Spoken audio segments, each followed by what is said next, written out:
Selamat pagi Bapak Ibu Saudara sekalian. Selamat kita bertemu kembali dalam renungan SOS. Puji Tuhan. Sebelum kita memulai renungan ini, kita akan satu dulu di dalam doa. Bapa di surga, Bapa yang kami sembah dalam nama Yesus, terima kasih Tuhan oleh anugerah-Mu. Kembali pagi yang indah kami boleh berada di hadirat-Mu Tuhan. Terima kasih. Sepanjang malam kami sudah melewati, kami menikmati pemeliharaan Tuhan, memberikan kami pertiduran yang nyenyak, teristimewa pagi yang indah ini. Engkau sudah bangunkan kami dengan keadaannya roh, jiwa, dan tubuh yang diberkati oleh Tuhan. Terima kasih Tuhan, mengawali seluruh aktivitas kami di sepanjang hari ini. Kami akan mendengarkan firman-Mu melalui renungan pagi yang indah ini. Untuk itu Tuhan, mari Roh Kudus menolong kami, memberikan kami pengertian-pengertian, sehingga Tuhan kami mampu memahami apa yang akan menjadi renungan kami pada pagi yang indah ini. Terima kasih Bapa, di dalam nama Tuhan Yesus, kami sudah berdoa dan mengucap syukur kepadamu. Haleluya. Amin. Puji Tuhan. Bapak Ibu Saudara sekalian, hari ini adalah hari terakhir kita mempelajari siapakah nama ilahi dari Tuhan kita. Nah, kemarin kita sudah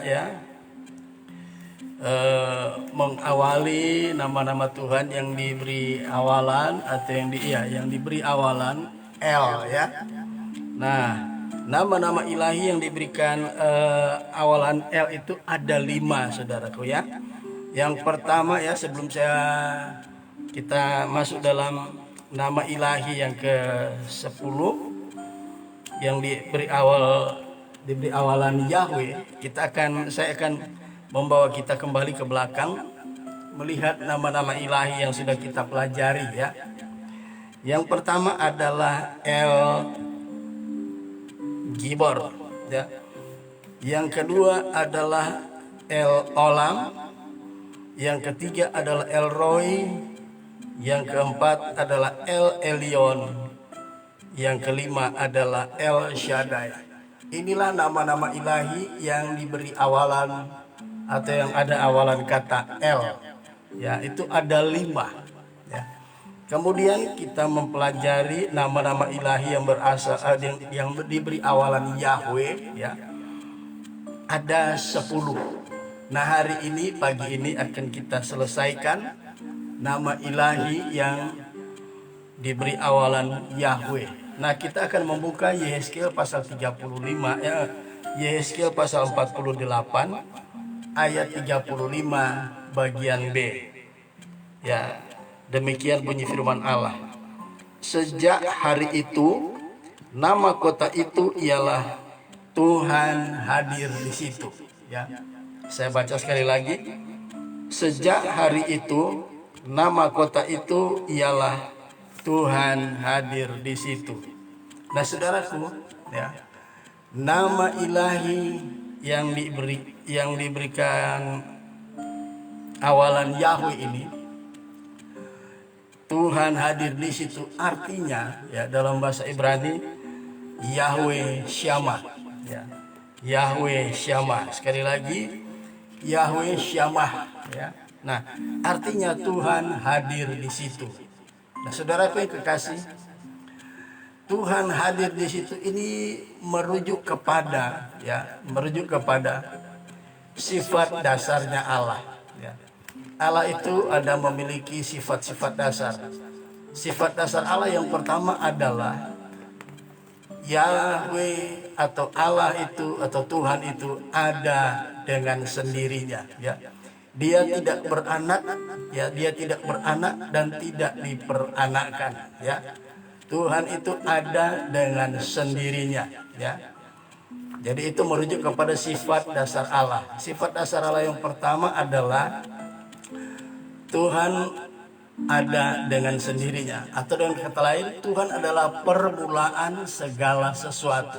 Sebelum adanya Tuhan tidak ada sesuatu ya. Tapi kita tidak perlu bertanya, sebelum ada Tuhan ada apa ya? Itu satu pertanyaan yang tidak masuk akal, sebab Di dalam Alkitab tidak menyatakan seperti itu. Ya, sebelum ada Tuhan siapa? Tidak ada di Alkitab ya. Jadi Tuhan itu permulaan segala sesuatu. Nah, kemudian sifat dasar Allah yang kedua, dia adalah omnipresence. Ya, Tuhan itu maha hadir. Ya. Kemudian yang ketiga, omniscience. Tuhan itu maha tahu. Dan yang keempat adalah Tuhan Yahweh Shammah ya, atau omnipotence, Tuhan maha kuasa. Nah saudaraku yang kekasih, Yahweh Shammah artinya Tuhan itu hadir di situ. Ini mau menunjukkan bahwa Tuhan menunjukkan sifat dasar Tuhan, yaitu Yahweh Shammah itu Tuhan maha hadir ya, omnipresence. Nah kalau dihubungkan dengan makna yang sebenarnya, ini merujuk bukan pada nama diri ya, baik nama-nama yang diawali dengan kata El maupun nama-nama yang diawali dengan kata Yahweh, semuanya ini adalah masuk dalam kategori generik ya, generic name, nama-nama sebutan yang diberikan oleh manusia kepada Tuhan maupun yang Tuhan nyatakan. Semuanya ini bukan nama diri ya, bukan proper name, bukan nama diri. Ini hanya menunjukkan kepada sifat-sifat Allah, sifat-sifat Tuhan ya, apa yang dapat dilakukan oleh Tuhan, dan ini merupakan nama-nama sebelum nama diri itu dinyatakan ya, dinyatakan nama-nama ini selama 4.000 tahun nama diri Tuhan tidak pernah dinyatakan ya. Nama-nama yang muncul ini adalah generic name ya. Nama-nama sebutan ini hanya diberikan oleh manusia, maupun ada yang beberapa yang dinyatakan oleh Tuhan bahwa dia itu seperti itu, seperti nama yang dimaksud. Nah, termasuk Yahweh Shammah ini adalah merujuk kepada keberadaan Allah. Allah ini mengatasi ruang dan waktu ya. Dia tidak bagian dari ruang dan waktu ya. Dia tidak dapat dibatasi oleh ruang dan waktu ya. Dia sudah ada masa lampau, dia sudah ada masa kini, dan dia sudah ada di masa depan. Sebelum kita ke sana, dia ada di sini, dia pun ada di sana. Jadi menyatakan keberadaan Tuhan yang tidak dapat dibatasi oleh ruang dan waktu, saudara ya. Nah, mengapa selama 4.000 tahun Tuhan tidak menyatakan nama dirinya ya? Sebab memang belum waktunya Tuhan menyatakan nama dirinya atau proper name tersebut ya. Itu sebabnya muncul nama-nama ini, saudara ya. Di zaman Perjanjian Lama, kalau saudara baca di dalam Alkitab, ada 4 orang yang pernah menanyakan siapa nama Tuhan, tetapi Tuhan tidak menyatakan nama dirinya. Justru generic name yang Tuhan nyatakan. Pertama kita lihat, orang pertama di dalam Alkitab yang bertanya tentang nama Tuhan adalah Yakub. Kita lihat di dalam Kejadian pasal 32 ayat yang ke 27 sampai 29 ya.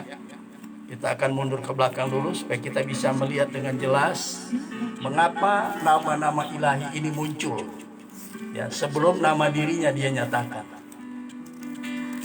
Jadi ada 4 orang yang pernah bertanyakan tentang nama diri Tuhan, tetapi Tuhan tidak pernah menyatakan nama dirinya.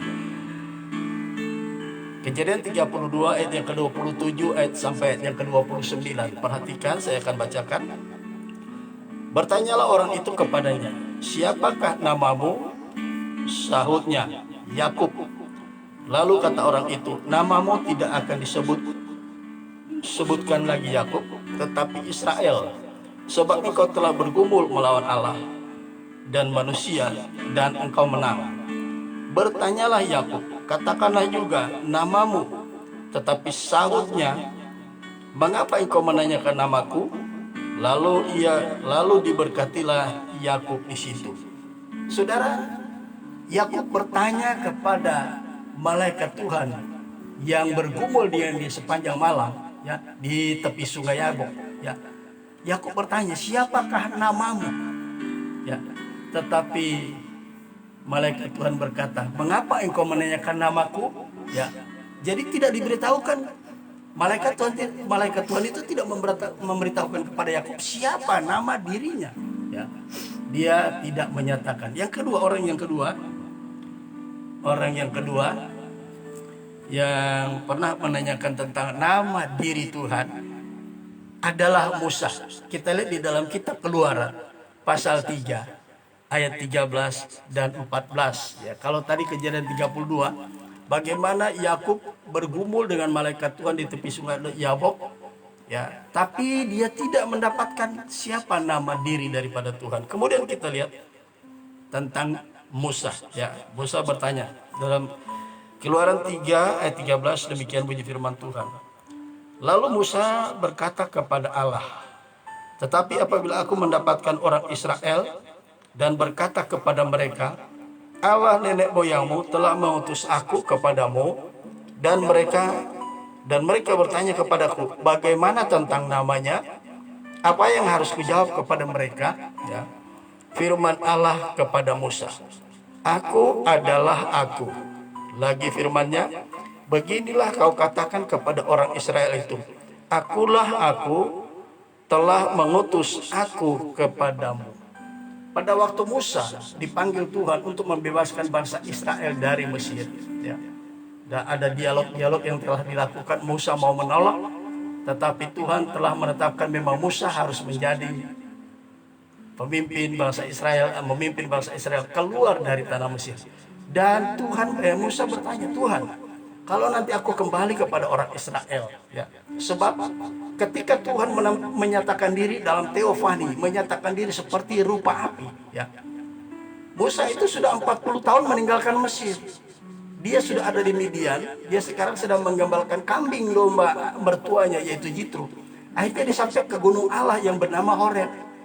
Di situ dia bertemu dengan Tuhan yang menyatakan diri, ya, teofani atau menyatakan diri dalam bentuk rupa api, tapi semak belukar itu tidak terbakar. Akhirnya pendek cerita, Musa ini tidak bisa lagi berdalih dengan Tuhan. Dia takut sebenarnya, tapi dia berkata, aku tidak patah lidah, ya, tidak fasih bicara. Nah, akhirnya Musa tunduk kepada Tuhan. Musa tanya, Tuhan, kalau nanti aku kembali ke Mesir dan orang Mesir bertanya, ya, siapakah yang mengutus engkau? Siapakah namanya? Tuhan menjawab, aku adalah aku. Dalam bahasa Ibrani ini mempunyai dalam bahasa Ibrani ditulis dengan kata ehye, asher ehye. Ini bukan menyatakan nama diri Tuhan. Ya, ini juga bukan merupakan salah satu ini bukan salah satu sifat moral daripada Tuhan, tetapi ini merujuk kepada salah satu sifat dasarnya Tuhan. Tuhan itu, ya, telah ada. Ya, Tuhan itu permulaan segala sesuatu. Ehye, asyir, ehye. Kalau kita hubungkan dengan waktu, ya, kita hubungkan dengan waktu. Tuhan itu telah ada sebelum waktu ada. Dia ada, dia permulaan segala sesuatu. Ya, di masa lalu dia sudah ada. Pada saat ini dia telah ada, dan masa yang akan datang dia akan ada, tetapi dia sudah ada di sana. Ya. Artinya merujuk juga pada kedatangan kalian kedua Yesus. Tapi sebelum itu dia sudah ada di sana, saudara. Ya. Jadi ini menunjukkan tentang Allah yang maha hadir. Seperti nas pokok yang kita baca tadi di Yesaya 48 ayat 35. Sejak hari itu nama kota itu Tuhan hadir di situ, ya. Kemudian yang terakhir, yang ketiga, orang yang pernah bertanya siapa tentang nama diri Tuhan adalah Manoah. Manoah juga bertanya. Ya, sekali waktu dia ditanya oleh malaikat Tuhan yang menjumpai dia. Malaikat Tuhan berkata, mengapa engkau menanyakan nama itu? Nama itu ajaib. Ya. Jadi selama 4.000 tahun Allah tidak pernah menyatakan nama dirinya. Nama-nama yang diawali dengan kata El dan kata Yahweh itu merujuk kepada sifat-sifat Yahweh dan sifat moral, sifat dasar Yahweh. Ya. Nah, dalam istilah Yahweh Syabah, Tuhan hadir di kota itu. Ini menunjukkan apa, saudara? Kota yang dimaksud oleh Yehezkiel di dalam pasal 48 ayat 35 bagian B ini menunjukkan kepada satu kota. Ya, kota itu terdiri dari 12 pintu. Ya. Nah, kota itu memiliki nama-nama. Pintu-pintu itu memiliki nama-nama. Dan sejak hari itu, nama kota itu adalah Tuhan hadir di situ. Yahweh Sama. Saudaraku yang kekasih, percaya bahwa Tuhan itu ada di mana-mana tempat. Ya, seperti yang Tuhan nyatakan kepada Musa, Ehye, Asher, Ehye. Dia sudah ada sebelum segala sesuatu ada, dan dia Allah yang tidak dapat dibatasi oleh ruang dan waktu. Ya, dia telah ada di masa lampau, masa kini maupun masa yang akan datang. Saudaraku, apa maknanya ini? Kota yang dimaksud di dalam Yesaya 48 ayat 35 ini merujuk kepada pribadi orang percaya. Ya. Di dalam kehidupan orang percaya, sejak dia lahir baru, ya, Tuhan hadir di dalam hidup orang percaya. Ya. Yahweh Syama artinya Tuhan hadir, Tuhan masuk, Tuhan ada dalam hidup kita. Mari kita lihat. Ya. Galatia pasal 4 ayat yang ke-6. Ya. Galatia pasal 4 ayat yang ke-6. Ini makna dari Tuhan hadir di situ. Kota itu bernama Tuhan hadir di situ. Kota yang memiliki 12 pintu, ya. Kita perhatikan Galatia pasal 4 ayat yang ke-6 berbunyi sebagai berikut. Dan karena kamu adalah anak, maka Allah telah menyuruh roh anaknya ke dalam hati kita yang berseru, ya Aba, ya Bapa.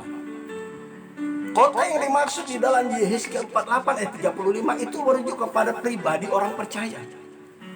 Ketika seseorang percaya kepada Tuhan melalui kelahiran baru, Roh Kudus berdiam di dalam hidup orang percaya.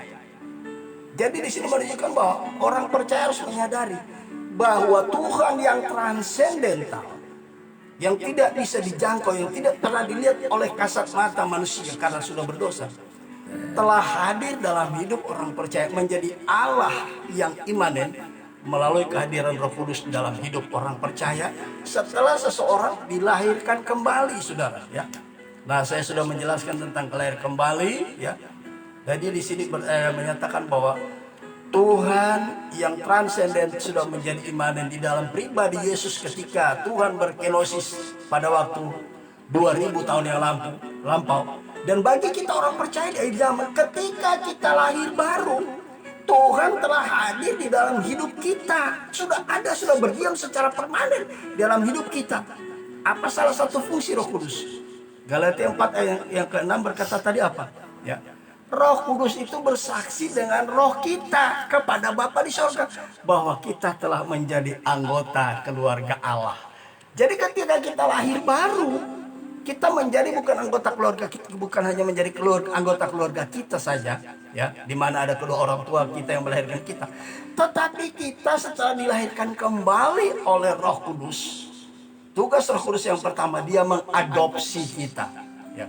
Itu pengakuan Roh Kudus memberikan pernyataan di surga bahwa hari ini telah datang salah satu anggota keluarga yang baru. Ya, entah siapalah namanya, kira-kira Samyaji, kira-kira begitu ya. Ketika saya lahir baru, Roh Kudus masuk dalam hidup saya. Tugas pertama Roh Kudus mengadopsi kita. Dia mendeklar di surga, ya, bahwa Samyaji hari ini sudah menjadi anggota keluarga Allah. Sebagai ayat yang terakhir, ya, kita lihat Efesus pasal 2 ayat yang ke-19. Ya. Efesus 2 ayat yang ke-19. Demikian bunyi firman Allah. Efesus 2 ayat 19, ketika Roh Kudus sudah masuk dalam hati kita, ayat 19 Efesus 2 berkata demikian. Demikianlah kamu bukan lagi orang asing dan pendatang, melainkan kawan sewarga dari orang-orang kudus dan anggota-anggota keluarga Allah. Keluarga Allah itu memiliki banyak anggota-anggota keluarga. Salah satu ketika orang yang sudah lahir baru, dia didiami oleh Roh Kudus, dan Roh Kudus memberikan kesaksian di sorga supaya penghuni sorga tahu ada satu anggota baru yang telah dilepaskan oleh Roh Kudus melalui Roh Kudus dari cengkeraman kuasa kegelapan, ya. Kita telah didiami oleh Roh Kudus. Jangan kita terpengaruh dengan pengajaran yang hari-hari ini berkembang. Saudara, carilah Tuhan, maka engkau akan menemui Tuhan. Itu satu pemahaman yang kurang pas atau tidak pas. Yang pas, yang benar adalah orang-orang percaya sudah didiami oleh Roh Kudus, dan itu sifatnya permanen. Roh Kudus tidak masuk keluar dalam hidup orang percaya, ya. Tidak seperti di zaman Perjanjian Lama, Roh Kudus hanya masuk keluar atau cuma hinggap sewaktu-waktu di dalam hidup orang percaya. Tapi di zaman Perjanjian Baru, ketika seseorang lahir baru, hari itu juga Roh Kudus masuk dalam hidupnya, dan hari itu dia telah diangkat menjadi anak Tuhan dengan mengadopsinya. Puji Tuhan. Demikian renungan pagi yang indah ini, ya. Berarti berakhirlah, ya, nama-nama ilahi yang sudah kita pelajari, ya. Nah, saudaraku, kalau begitu siapa nama Tuhan yang sebenarnya? Nama diri daripada Tuhan. Nah, ini yang penting. Jadi selama 4.000 tahun Allah menyembunyikan siapa nama dirinya. Karena malaikat Tuhan berkata kepada Manoah, mengapa engkau menanyakan nama itu?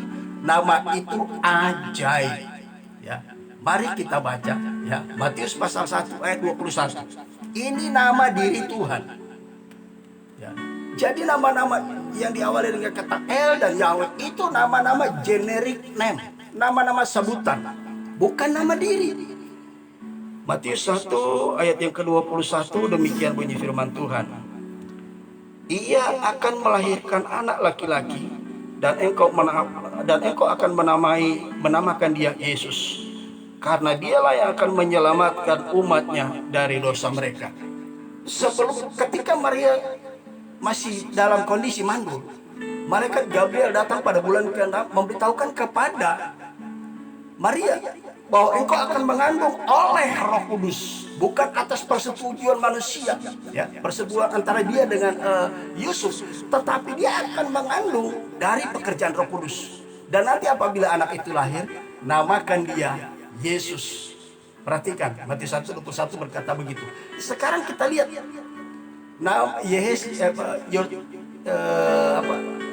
kita akan lihat kitab Yohanes pasal 17. Nama diri Tuhan. Yohanes 17 ayat yang ke-11, ya. Jadi nama diri Tuhan di Matius 1 ayat 21 memberikan konfirmasi, memberikan informasi bahwa Yesus itu adalah nama diri Tuhan, ya. Yohanes 17 ayat yang ke-11, demikian bunyi firman Tuhan. Dan aku tidak ada lagi di dalam dunia, tetapi mereka atau murid-muridnya masih ada di dalam dunia. Dan aku datang kepadamu, ya Bapa yang kudus, peliharalah mereka dalam namamu. Ya, perhatikan, dalam doa Yesus di Getsemani dia berkata begini, Bapa, sekarang aku tidak ada di dalam dunia, tetapi mereka yang dimaksud adalah murid-muridnya, ya. Aku datang kepadamu, ya Bapa, di sini dikatakan, tetapi aku datang kepadamu, ya Bapa yang kudus, peliharalah mereka dalam namamu. Nama Bapa siapa? Ya, tadi anak yang menyatakan, sekarang nama Bapa siapa? Ya, perhatikan, yaitu namamu yang telah engkau berikan kepadaku. Yaitu namamu yang engkau telah berikan kepadaku. Siapa nama anak? Nama anak Yesus. Jadi Yesus, nama Yesus ini sebelum dipakai, sebelum disandang oleh Yesus, telah disandang atau telah dipakai oleh Bapa di sorga. Jadi nama Yesus itu adalah nama diri pribadi daripada Tuhan, ya. Nama-nama yang berawal dari kata El dan Yahweh itu generic name, bukan proper name, bukan nama diri. Nama diri Tuhan adalah Yesus. Sebelum nama itu diberikan kepada anak, ya, dinyatakan oleh malaikat Gabriel kepada Maria, ya, ternyata nama itu adalah nama yang Bapa di surga. Itu sebabnya adalah itu nama yang indah, nama Yesus. Itu nama yang indah dari surga, mulia, dan seterusnya. Nama Yesus nama yang terindah. Filipi pasal 2 ayat 9 sampai 11. Itu sebabnya Bapa sangat meninggikan dia. Siapa itu? Anak. Dan memberikan nama kepadanya, nama di atas segala nama. Dan segala lutut akan bertelut, lidah akan mengaku karena nama itu. Ya, kita lihat Filipi 2 9 sampai 11. Filipi 2 9 sampai 11. Itulah sebabnya Allah sangat meninggikan dia, anak. Ya, Allah di sini merujuk kepada Bapa, anak itu merujuk kepada Yesus. Ya, itulah sebabnya Allah sangat meninggikan dia dan menurunkan kepadanya nama di atas segala nama. Supaya dalam nama siapa? Supaya dalam nama Yesus. Ya, supaya dalam nama Yesus bertekuk lutut segala yang ada di langit, yang ada di atas bumi, dan yang ada di bawah bumi. Demi kemuliaan Allah Bapa. Saudaraku, nama Allah adalah Yesus. Nama Bapa adalah Yesus. Dan nama itu diberikan kepada Yesus ketika dia lahir. Haleluya. Saudaraku yang kekasih, dengan berdiamnya Roh Kudus dalam hidup kita, kita telah menjadi anggota keluarga Allah. Dan Yesus Kristus adalah saudara kita di dalam iman kepada Tuhan. Puji Tuhan. Tuhan Yesus memberkati. Sampai di sini renungan kita mengenal Tuhan dan namanya. Dan besok kita akan melihat judul-judul yang baru, tema-tema yang baru. Mengakhiri renungan kita hari ini, kita dengarkan dulu satu pujian bagi Tuhan. Haleluya.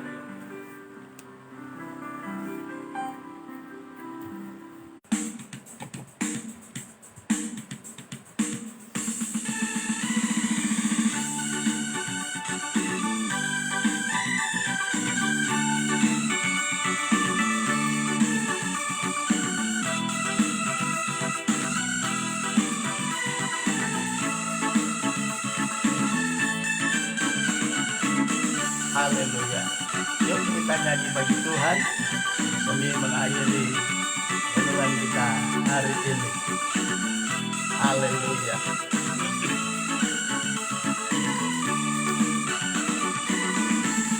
Begitu besar kasih Allah pada kita. Berkatilah anak cucu kita di mana-mana. Tuhan mengubah miskin dan menjadikan kaya. Dia merendahkan dan meninggikan juga. Bahagialah bagi orang percaya, anak cucunya pasti tidak akan meminta-minta.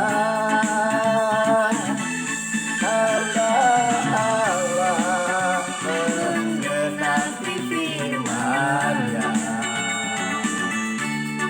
tiada yang mustahil bagi orang percaya. Haleluya. Saudara terkasih, Yahweh Shammah artinya Tuhan hadir di sini. Sadarkah kita bahwa ketika kita lahir baru, Tuhan sudah hadir dalam kehidupan kita berdasarkan Galatia pasal 4 ayat yang ke-6. Dan sejak saat itu kita menjadi anggota keluarga Allah berdasarkan Efesus 2 ayat yang ke-19. Betapa kita orang yang berbahagia, saudara. Amin, saudaraku. Mari kita nyanyi bagi Tuhan. Begitu besar kasih Allah pada kita. Berkatilah anak cucu kita di mana-mana. Tuhan mengubah miskin dan menjadikan kaya. Dia merendahkan dan meninggikan juga. Berbahagialah, berbahagialah bagi orang yang percaya. Anak cucunya pasti tidak akan meminta-minta. Karena Allah menggenapi firman-Nya,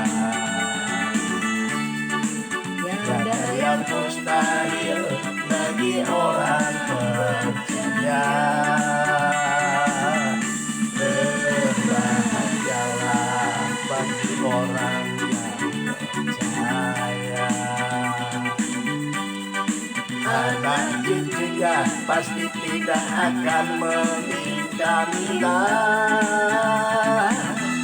Karena Allah menggenapi firman-Nya. Tiada yang mustahil bagi orang percaya. Tiada yang mustahil bagi orang percaya. Puji Tuhan. Kita satu dalam doa. Bapa di surga, Bapa yang kami sembah dalam nama Yesus. Kami mengucap syukur karena kami sudah diberkati oleh pengenalan akan nama-Mu dan nama-Mu yang ajaib, nama yang indah, nama di atas segala nama. Dalam nama Yesus, terima kasih Tuhan. Kami percaya di sepanjang hari ini Tuhan Roh Kudus akan menolong kami, memampukan kami, mengaplikasikan apa yang menjadi renungan pada hari ini Tuhan. Terima kasih Tuhan, terima kasih. Inilah yang menjadi doa dan ucapan syukur kami di dalam berkat nama Yesus Tuhan dan Raja kami. Haleluya. Amin. Puji Tuhan. Tuhan Yesus memberkati kita. Sampai ketemu besok dengan judul yang berbeda. Shalom.